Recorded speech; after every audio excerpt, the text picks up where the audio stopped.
स्वागत है दोस्तों आपके अपने चैनल पॉलिटिकल सोप बॉक्स में। आज का विषय महिला आरक्षण बिल 2023 पे है।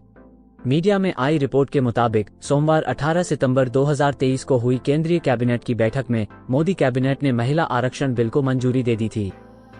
ये बिल बीते 27 साल से अधर में लटका हुआ था। मौजूदा लोकसभा सीटों के नए सिरे से परिसीमन के बाद महिला आरक्षण लागू होगा। महिला आरक्षण विधेयक 2023 के मसौदे के मुताबिक इसकी 1/3 सीटें अनुसूचित जाति और अनुसूचित जनजाति महिलाओं के लिए आरक्षित होंगी। हालांकि ये पहली बार नहीं है कि महिला आरक्षण विधेयक संसद में पेश किया जा रहा है। इससे पहले भी इस बिल को देश की संसद में पेश किया जा चुका है, लेकिन राजनीतिक दलों में आम सहमति न बन पाने की वजह से ये हर बार टलता रहा, जिसको लेकर बीजेपी और कांग्रेस के एक्स मेंबर संजय झा में डिबेट हुई। मजा तो तब आया जब शहजाद पूनावाला ने संजय झा को इंडी गठबंधन की परिभाषा बताई। मुझे यकीन है कि आपको ये क्लिप पसंद आएगी। आइए आज की वीडियो शुरू करते हैं। Firstly, for believers in democracy, I agree that Mr. Modi's party has the majority in the Lok Sabha.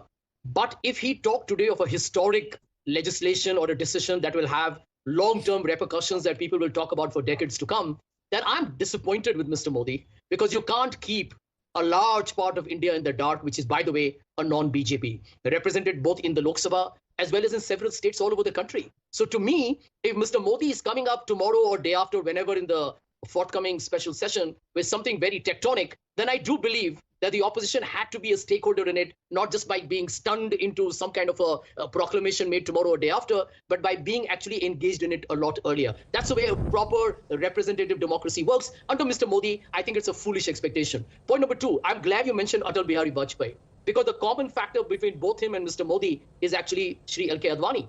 And we know where L.K. Advani is today. Nobody even sees him anymore in a public space. Talk of respecting a man whom I think the BJP lionized for years and years to come. Mr. Advani famously said about Mr. Modi, he's a great event manager. And I think Mr. Modi is actually kind of fulfilling that prophecy to a great extent. I'll give you one example. The couple of times that Mr. Modi has tried to surprise India, I think we have all kind of been stunned into some serious inaction, if not altogether paralysis. One was demonetization, which devastated the Indian economy. And the second was a lockdown, which was announced with the shortest notice possible, and which had a tragic sight of migrants walking hundreds of kilometers back to their homes. And I do believe that these were decisions that a lot of Indians have paid for and continue to pay for today. You know, so Dr. Sanjay Jha, Smita, I'm coming to you, but Dr. Sanjay Jha, you know, I find you are normally a very reasonable man, but I find you a tad unfair today. Are you going to just write off the last 9.5 years of prime ministership of Prime Minister Modi as just event management?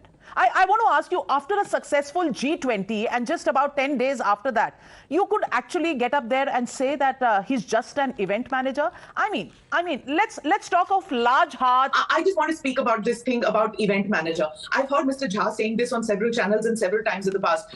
Let me just say this, even though Shehzad is there, I've covered L.K. Advani's Rath Yatra, and Navika, even you have been a political reporter at that time. The thing is that Mr. Advani never meant it as a pejorative thing about being an event manager. There's no way that Rath Yatra could have been successful of Mr. Advani had Mr. Modi not been working tirelessly to dovetail that entire thing around the country. And you're talking about a time when there were no WhatsApps, there was no Google Maps, nothing like that. And BJP had a Sangathan, but it was not all that great on the ground as yet. And for him to meticulously plan that, the Rath Yatra couldn't have been a success, and the BJP numbers couldn't have been as much as they were, even politically, even electorally, without Mr. Modi having done that in the Rath Yatra. So Mr. Advani being misquoted time and again is really unfair, because he's not in a position to come on TV debates and defend himself or his statement. So I think it's mighty unfair to use Mr. Advani's name in such a wrong manner. Sanjay Jha, it's not just the opposition. The people of India think that he's stunning, and therefore they make him win elections. And the global ratings which have come out recently show that his performance is stunning.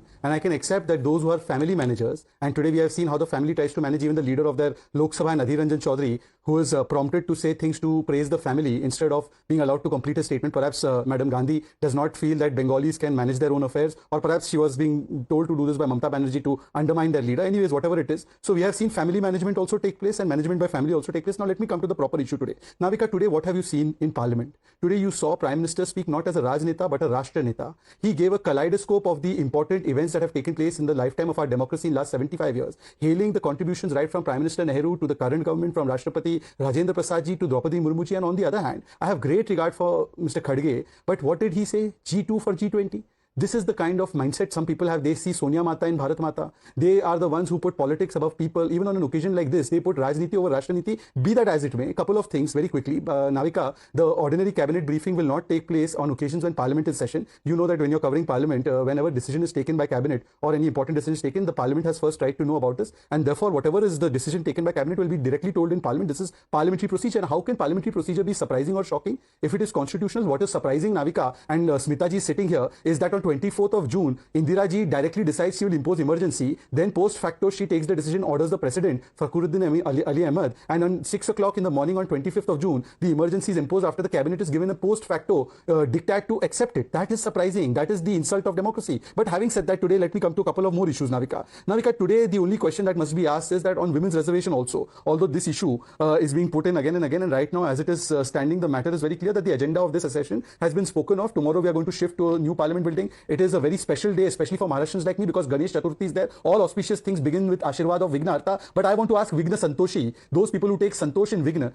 please tell me, the women's reservation bill, we brought it in 2003, we brought it in 1999, we brought it in 2000 also, during Vajpayee's tenure. Congress never supported. When Congress brought it in 2010, we gave full support and the bill was passed in Rajya Sabha. After that, for 4 years, why did Congress not pass it? The reason Congress did not pass it is because SP, RJD, who were supporting the government, had refused, and they said, we do not accept this bill. And even today, INDI is not taking consolidated stand on the bill that Pawan Kheda and Jairam Ramesh have said, it is passed in Rajya Sabha, pass it. Is Samajwadi Party on board with the same bill? I am talking about the exact same bill. Is RJD on board with the exact same bill? Is JDU on board with the exact same bill which has been passed in Rajya Sabha? तो खुद में कोई एका नहीं और दूसरों के घर में आप जो है तांचा करते हैं, तो कम से कम India alliance should issue a statement tomorrow that we are with this version of the bill passed in Rajya Sabha. Navika, first and foremost, I think elementary knowledge, INDIA is pronounced as India, not Indi. So I think this level of pathological insecurity is bad for psychological health. But the larger point that I wish it's to make... India Alliance. You know, the India, gentleman, A for Alliance. You don't say India Alliance. Just a minute. Navika, the INDI full form abbreviation, the A stands for Alliance. It is not BJ. We don't say BJ Party. We say Bharatiya Janata Party. Now this is INDI Alliance. So that is as clear as daylight. If we say India Alliance, it will become INDIA Alliance. Now Alliance can't be said. So therefore I said India Alliance. If you have a problem with it, you keep calling it what you want to call it. Right. Sanjay Jha. As far as the India Alliance is concerned, I think it's made its point extremely clear. And it's true that under the Dr. Manmohan Singh led UPA government, the women's reservation bill was passed in the year 2010. And it's true, the BJP counterpart of mine is speaking the truth, remarkably refreshing. When he said that we did not have the numbers, we did not have the numbers. He's right. There are certain constituents of the India Alliance which still haven't made up a clear mind whether they need to back.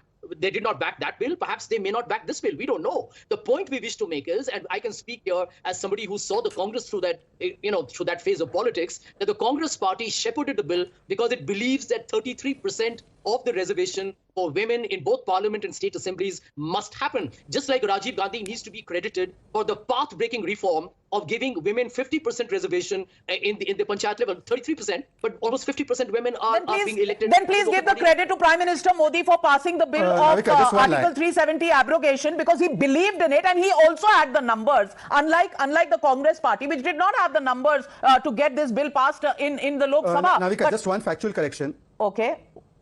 What is the factual correction? Navika, in Rajya Sabha also they did not, let me correct. In Rajya Sabha also in 2010, UPA had no numbers. We supported them. In Lok Sabha, they never brought the bill because Samajwadi Party, on whose crutches the government was surviving, had refused to allow it. In fact, Abu Azmi had torn the copy of the bill. So Sanjay Jha, your government lasted till 2014. You definitely had the numbers. It was Samajwadi Party, RJD and JDU, which, not JDU at that time, but later on subsequently they opposed it. They held a gun to your head. 1 second, don't interrupt now. They held a gun to your head saying that we will not allow you to bring this, point number one. Point number two, if you are so sure, forget everything else. Priyanka Vadra said 40% reservation in seats in our party. You have two governments, Karnataka, Himachal, 46 ministers, one minister is a woman. दोस्तों, मेरा मानना है ये bill महिला उत्थान के लिए बहुत जरूरी है। कांग्रेस इसको लाना तो चाहती थी पर कभी ला ना सकी, ठीक उसी तरह जैसे अखिलेश ने स्टेडियम और रोड का प्रस्ताव रखा तो पर कभी बना नहीं पाए। खैर, आप हमें कमेंट्स में जरूर बताएं इस बिल से हमें क्या सामाजिक लाभ मिल सकता है। मैं उम्मीद करता हूं आपको वीडियो पसंद आई होगी। आप अपने सुझाव हमें कमेंट सेक्शन में बता सकते हैं और अगर आप चैनल पे नए हैं तो सब्सक्राइब करना ना भूले। मिलते हैं आपसे अगले वीडियो में। अपना ख्याल रखिए। जय हिंद, वंदे मातरम।